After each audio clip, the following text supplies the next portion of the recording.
I've often said on this site that nannies can be their own boss and own their own business. However, if you do a quick search online, you'll see a mass of posts commenting and telling nannies that you must be an employee. Most people seem to think that a nanny is not an independent contractor. According to homeworksolutions.com, a nanny, housekeeper, or home health aide that you hire directly is your employee under common law. It does not matter how many hours they work, whether the position is permanent or temporary, or how much you pay the worker. So what's the deal? Are nannies only allowed to be employees? This is RAINEY from Oh So Simply, and today we're finally going to tackle the W-2 versus 1099 nanny. Is it possible to be a self-employed nanny? First, let's start by evaluating the difference between an employee, filing a W-2 tax form, and an independent contractor, filing a 1099 tax form. At the bottom of this article, there is a 1099 versus W-2 checklist that can help you decide how to file at first glance. For the sake of this article, and because I live in Washington State, I will only be referencing the laws in the United States. However, some of these principles may apply to other countries as well. Please make sure to check with a tax professional in your area. To get some help, I've gone ahead and asked a few U.S. tax professionals about this issue. I wanted to know what are the main differences between an employee and an independent contractor, and here's what they told me. There are 5 ways to differentiate between an employee and an independent contractor. 1. The working hours. An employee's working hours are determined by the employer. The 1099 worker ultimately decides an independent contractor's working hours. 2. Working process. An employee's working process is stipulated by their employer or manager. Often, training is provided for the employee to ensure that they meet the employer's standards. The independent contractor uses whatever method, tools, and processes that they deem appropriate for the work. 3. Workload. Employees are assigned what type of work they do by their bosses or supervisors. These employees have little to say about their workload and deadlines. An independent contractor only does the work they see fit.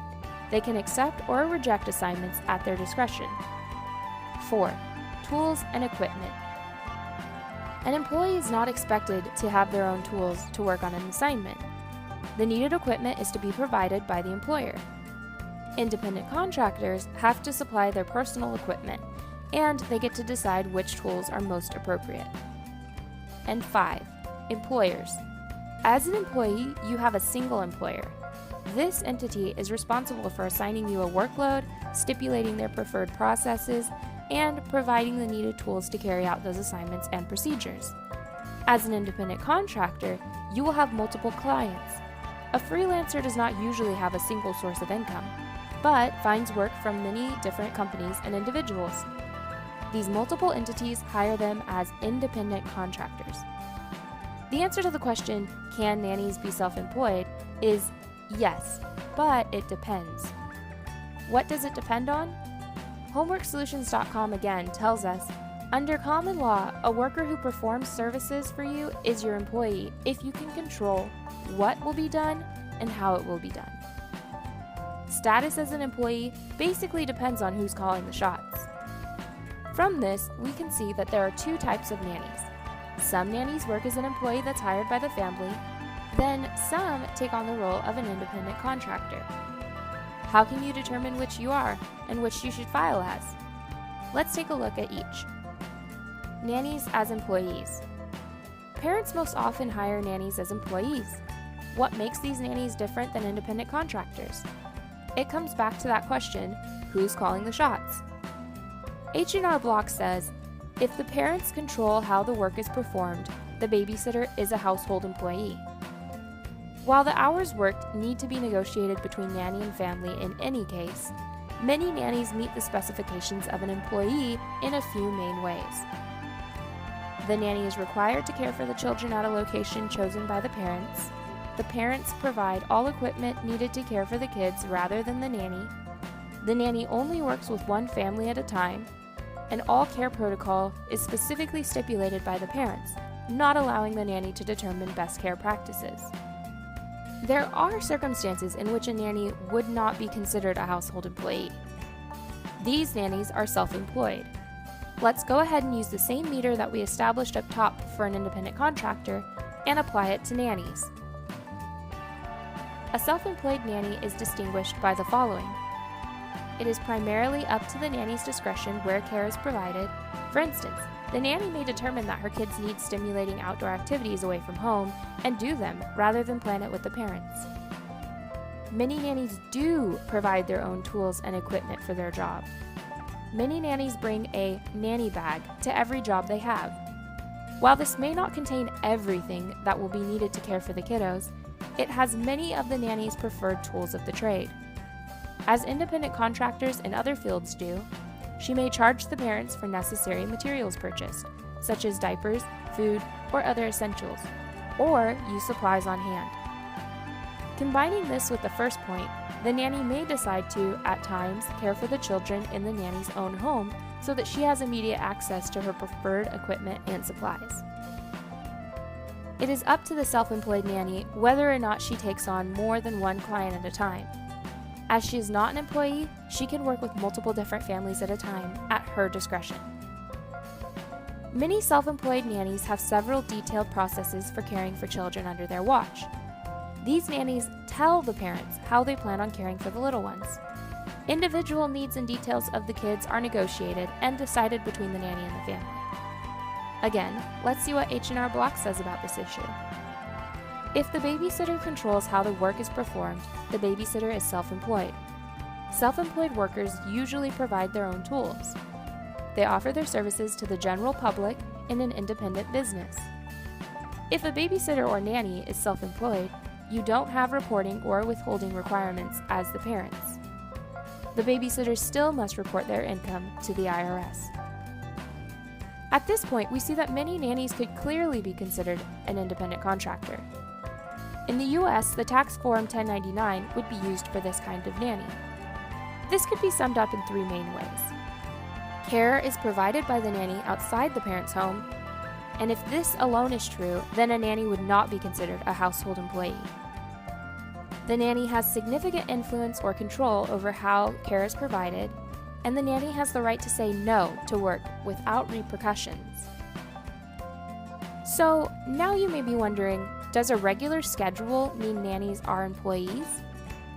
All of this being said, I've seen it suggested that if you have a regular schedule with the family, then you are, by law, considered an employee. For instance, AmyNorthardCPA.com asserts, if there's any sort of regularity to a babysitter's schedule, for example, they work for you every weekday or consistently on Friday nights, where you expect them to show up to your place unless they tell you otherwise, they'll almost certainly be seen as an employee. To see if this is the case in the US, I went ahead and asked 2 certified public accountants what they knew about this issue. One of them said, if you set the schedule for your availability for the family, and that schedule remains flexible and negotiable, then you would appear to be an independent contractor. If the family sets your schedule with limited or no flexibility or input from you, then you would be considered an employee. My CPA friend Mitch further pointed out, many of these articles use terminology like always, never, or in this case, any, with regards to tax law. The fact is, he continues, that these statements are usually not 100% true. To say if there is any sort of regularity has ambiguity while trying to sound exact. What does regularity mean? This is up to a CPA or tax professional to determine for the nanny on a case-by-case basis, depending on the other points you made earlier.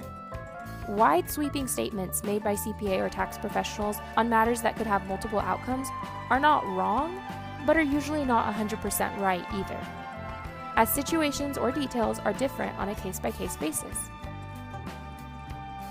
So, the fact is, many workers, nannies included, do not 100% fit the criteria for an employee or an independent contractor. There are often multiple, differing factors at play. This is why it is a case-by-case situation. Mitch made it clear, just because one piece of evidence points in one direction does not mean the entire investigation now is that way. You have to look at all the evidence together. Did the nanny set her own schedule, or did the parents? Does the nanny inform the parents when she's not able to work, or does she risk losing her job for doing so? Does the nanny only work in the parents' home? These are the sort of questions that have to be asked when answering the overall question, whether a nanny is an independent contractor or an employee. So, if we look back at our first question, what's the deal? Are nannies only allowed to be employees? The answer is no. Nannies can be self-employed business owners, but I can't tell you what you should be considered. You can start by comparing the way you work with the criteria in this article.